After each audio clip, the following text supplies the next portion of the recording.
Pozdrav svim Nokia ljubcima, ovdje je Marin s Nokia mog bloga i sada ću vam napraviti jednu kratku video recenziju Nokia Asha 210 uređaja. Dakle, jednog od posljednje predstavljenih QWERTY uređaja, točnije možda je bilo reći QWERTZ, pošto se radi o hrvatskom obliku tipkovnice. Međutim, nećemo toliko odilaziti od biti koju ona predstavlja. Uređaj je sam predstavljen tamo negdje u 4. mjesecu, dok je u Hrvatsku došao početkom mjeseca kolovoza. I prije nego što krenemo dalje na sam uređaj, nešto ćemo više reći o samome pakiranju.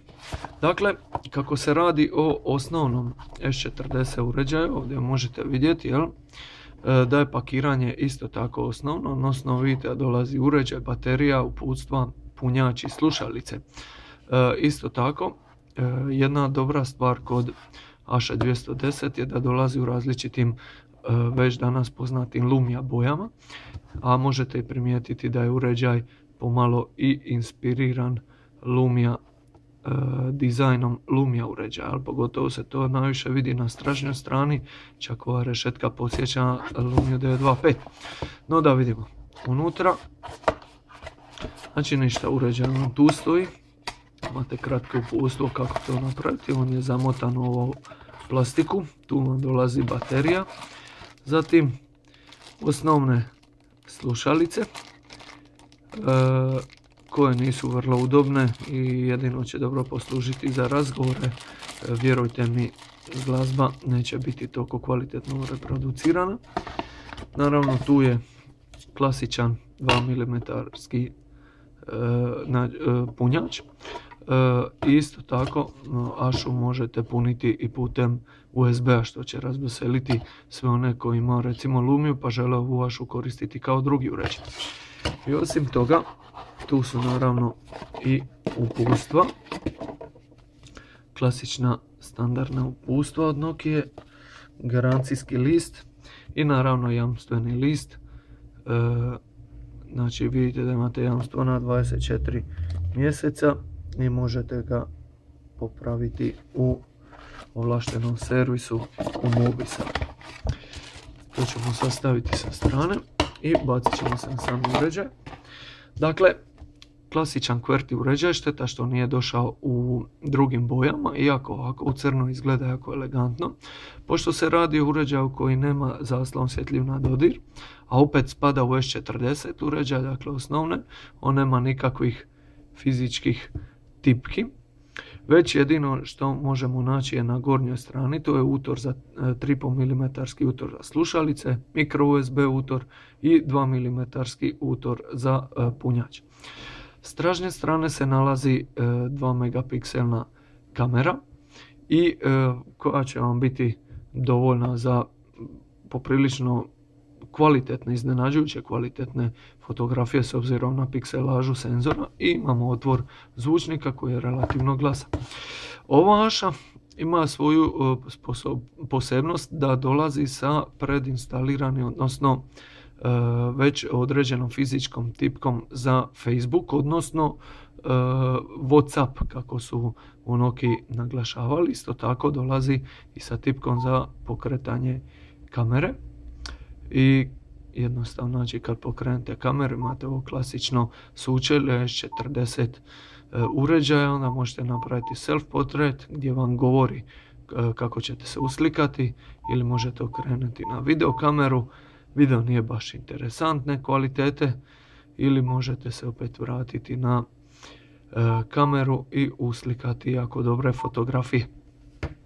Uređaj je jako lijepo dizajniran, stražnja strana se vrlo lako diže i uređaj je napravljen od plastike, specifikacije unutrašnje nisu poznate, međutim ispod baterije nalazi se utor za SIM karticu, tu je i mogućnost proširenja memorije sa microSD karticama, čini mi se do 32 GB, što će vjerujemo biti poprilično dovoljno za strpati sve vaše MP3-ce. Prednost S40 uređaja iako se ne mogu smatrati pametnima, oni su poprilično brzi. U nekoliko sekundi već dolazimo do dijela gdje moramo unijeti PIN. Aha, no. Ispričavam se. Da vidimo. Aha, evo ga, već je ušao. Vjerojatno je što sam ugasio mobitel. I onda imate klasično sučelje, međutim koje je za razliku od Ashe 308 mnogo sporije. Dakle, opet vidite da se radi o hardveru koji je spori. Recimo kad idemo na Internet Explorer, odnosno web preglednik, onda vidimo koliko recimo Asha 301 to učitava brže, dok je ovdje stvar poprilično spora. Prednost uređaja što ima Wi-Fi, međutim ne podržava 3G, već imate samo 2G mreže, pa će internet biti nešto sporiji. Nokia Express browser je tu prisutan. Međutim, opet omogućava vam sve funkcije koje vam nudi i jedan pametan telefon. Dakle, imate slanje poruka, glazbu, fotografiranje, možete primati mailove. Imate različite predinstalirane aplikacije. Tu je Facebook, tu je WhatsApp, tu je Twitter. Dapače, čak se planira dovesti i Viber na S40, pogotovo naša uređaj.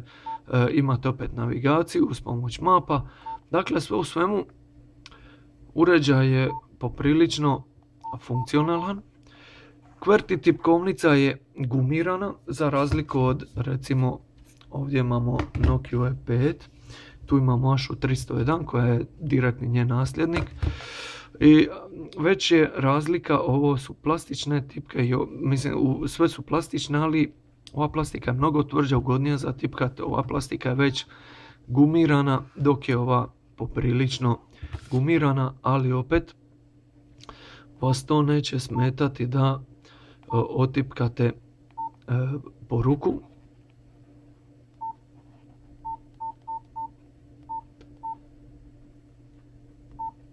Dobro, nisam sad baš vježba, ali mislim moguće, jel?